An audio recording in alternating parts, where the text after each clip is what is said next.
I'm asking whether this pattern of generations can be broken, and why the brain has accepted that pattern in spite of all the conflict, misery, and goes on in the same way.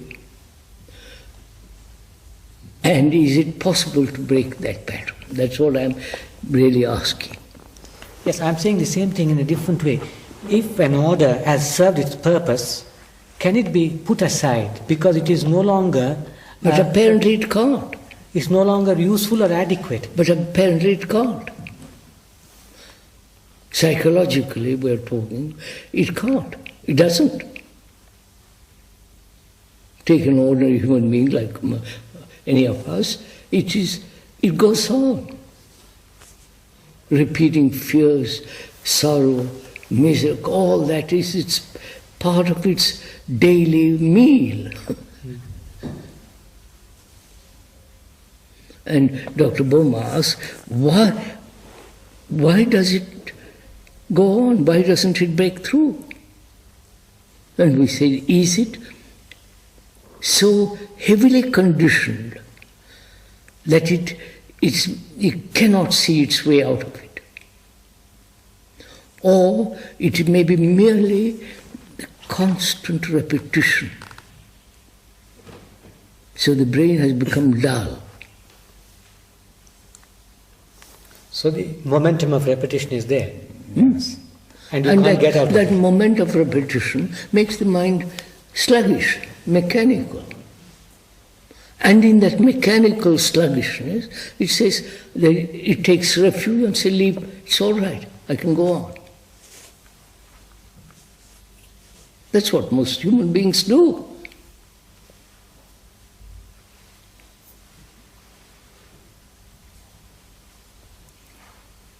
Well, that's part of the disorder. I mean, that to think that way is a manifestation of disorder. Of course.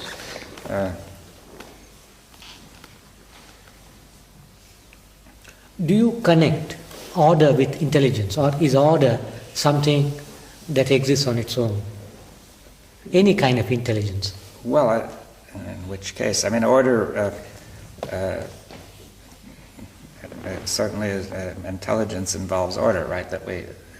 Intelligence requires the perception of order in an orderly way, without contradiction. Now, but I think that if we were in the terms we were discussing before, that we ourselves don't create this. We don't impose this order, but rather it's natural. Yes. Yeah.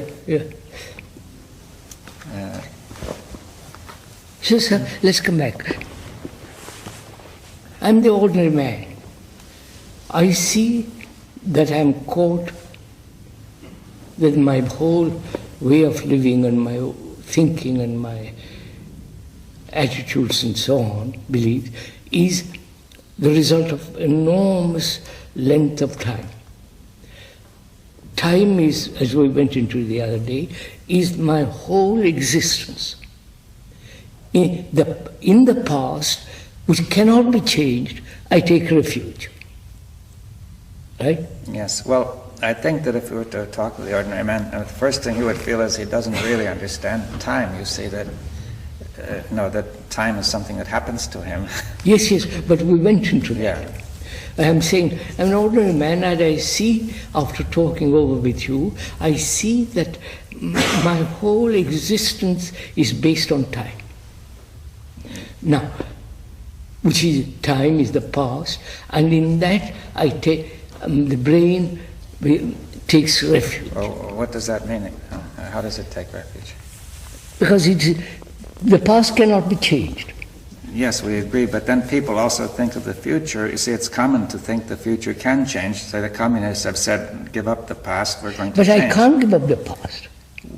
I mean, we think we can give up the past. Yeah, so that's the second point, that even those who try to give up the past, those who don't want to take refuge in the past still can't give it up. That's just my point. So it seems whichever way you do it, they're stuck. Right? Yeah. So, next step is, why does the brain accept this way of living, and why doesn't it break it down? Right? Is it laziness? Is it in breaking it down, it has no hope? Yes, well, that still is the same question. Of course, it is the same question. Going in from past to future. Yeah. So what is it to do? I think this is applicable to most people, isn't it? So what is it? What is one? Well, you see, what is there to be done? We haven't understood why it does this, so it's not, you're not clear what to say. You see that, say this behavior is disorderly, irrational, and so on, and people have said, okay, let's give up the past, but we find we can't. We can't. Now, so why can't we, you see that?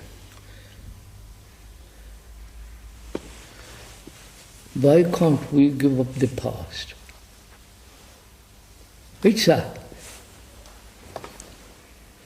If I give up the past, I have no existence.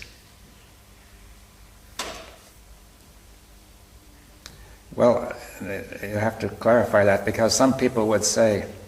I mean, it's simple. If I give up all my remembrances, all Yes. my etc., I have nothing. I am nothing. I think some people would look at it a little differently, that like the Marxists, like Marx himself said that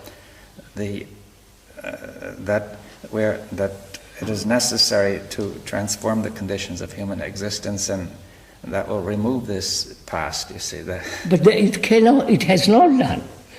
Yes. It cannot be done. Well, that's because when he tries to transform it, he still works from the past. Yes, that's what I'm saying. Now, if you say don't depend on the past at all, then as you say, what are we going to do? Yes, I have nothing. Is that the reason why we cannot possibly give up the past? Because my existence, my way of thinking, my life, everything is from the past. And if you say wipe that out, what have I left? Yes, well, I think you could say that we obviously have to keep certain things from the past, like useful knowledge and technology. That we're going through that. Now you could ask, suppose we keep that part of the past and wipe out all parts of the past which are contradictory. Which are all psychological, contradictory and so on. Yes. What is left? Just going to the office? There's nothing left. Is that the reason why we cannot give it up? Well, it's still a contradiction in that, because if you say what's left, you're still asking for the past. You see of course. But I mean, are you saying simply that when people say they're giving up the past, they just simply they're not doing it, because they're merely turning it into another question which avoids the issue? Because my whole being is the past. Yes, well, modified, changed, and so on, but it has its roots in the past. Yes. Now, if you told somebody, okay, give all that up, but in the future you will have something quite different, a lot better, then you might get, people would be attracted, right?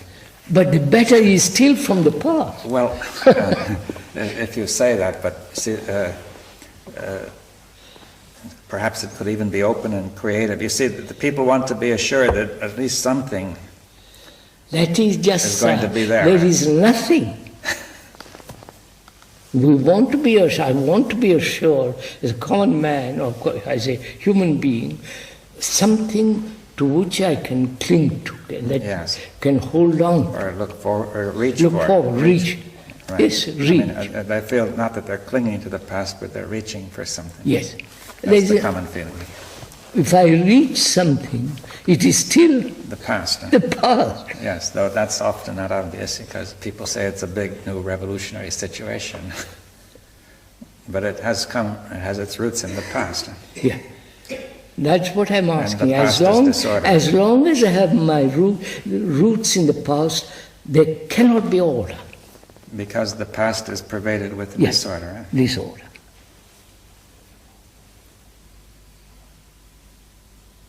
And is my mind, my brain willing to see that there is absolutely nothing?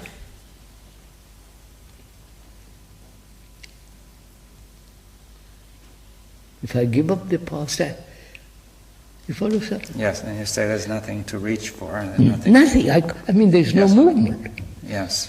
Well, Therefore, I cannot possibly give up the past.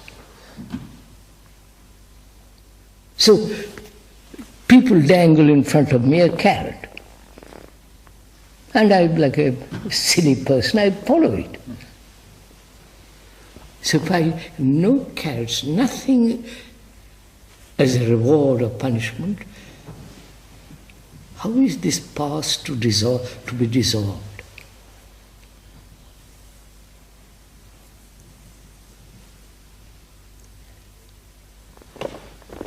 Because otherwise time is still,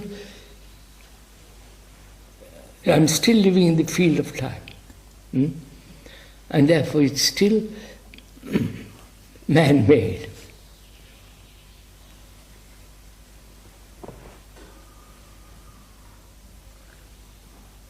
So what shall I do?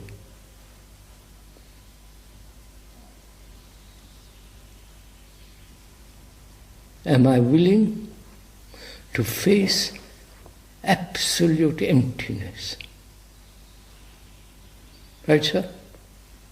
yeah, but what will you tell somebody who's not willing? He feels No, unable I'm to. not bothered. What do you mean? I mean, if somebody says, I'm sorry, I can't do all this nonsense, say, well, carry on.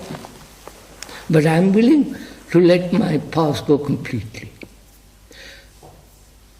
This is, which means there is no effort, no reward, no punishment, no carrot, nothing.